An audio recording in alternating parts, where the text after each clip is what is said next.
नाजरीन अस्सलाम वालेकुम, मैं हूं Abid Hussain Shaikh. B News Nation में आप सबका खैर मुकद्दम है।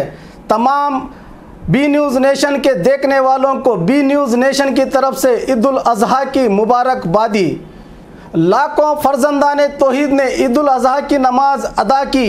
बीजापुर में आज ईद उल अज़हा के मौके पर लाखों फर्जंदाने तौहीद ने ईद की नमाज अदा करते हुए एक दूसरे के साथ ईद की खुशियां बांटी।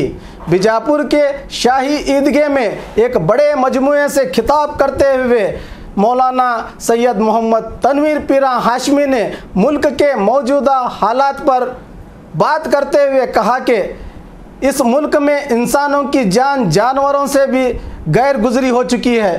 ऐसे नाजुक हालात में हम लोगों को मुत्तहिद होने की ज़रूरत है। रियासत की कांग्रेस सरकार को एक सेकुलर सरकार बताते हुए हर त्यौहार अमन व सुकून से होने पर बधाई देते हुए तमाम आलम में अमन, चैन व सुकून और कौमी भाईचारे के लिए दुआ की गई। इस मौके पर जिला in-charge minister doctor M B. Patil और शहर के एमएलए डॉक्टर मकबूल बागवान ने तमाम लोगों को ईद की मुबारकबादी दी।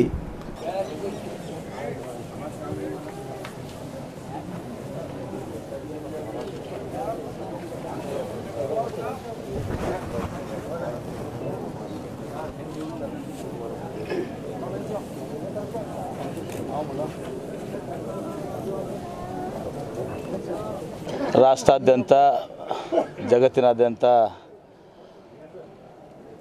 ಬಕ್ರೀದ್ ಹಬ್ಬವನ್ನು ಆಚರಣೆಯನ್ನು ನಮ್ಮ ಇಸ್ಲಾಂ ಬಂಧುಗಳು ಮುಸಲ್ಮಾನ್ ಬಂಧುಗಳು ಮಾಡ್ತಾ ಇದ್ದಾರೆ। ಈ ಸಂದರ್ಭದಲ್ಲಿ ನಾನು ಎಲ್ಲ ನನ್ನ ಆತ್ಮೀಯ ಮುಸಲ್ಮಾನ ಹಿರಿಯರಿಗೆ, ತಾಯಂದರಿಗೆ, ಸಹೋದರ ಸಹೋದರಿಯರಿಗೆ, ಯುವಕ ಮಿತ್ರರಿಗೆ, ಮಕ್ಕಳಿಗೆ ಎಲ್ಲರಿಗೂ ಕೂಡ ಬಕ್ರೀದ್ ಹಬ್ಬದ ಶುಭಾಶಯಗಳನ್ನ ಕೊಡ್ತೇನೆ। ईद मुबारक। में रहने बसने वाले तमाम हमारे हिंदू मुसलमान भाइयों को मेरे जानिब से इस ईद उल अज़हा के मौके पर अपने दिल की गहराइयों से ईद मुबारक पेश करता हूँ। और खबरों के लिए देखते रहिए बी न्यूज़ नेशन।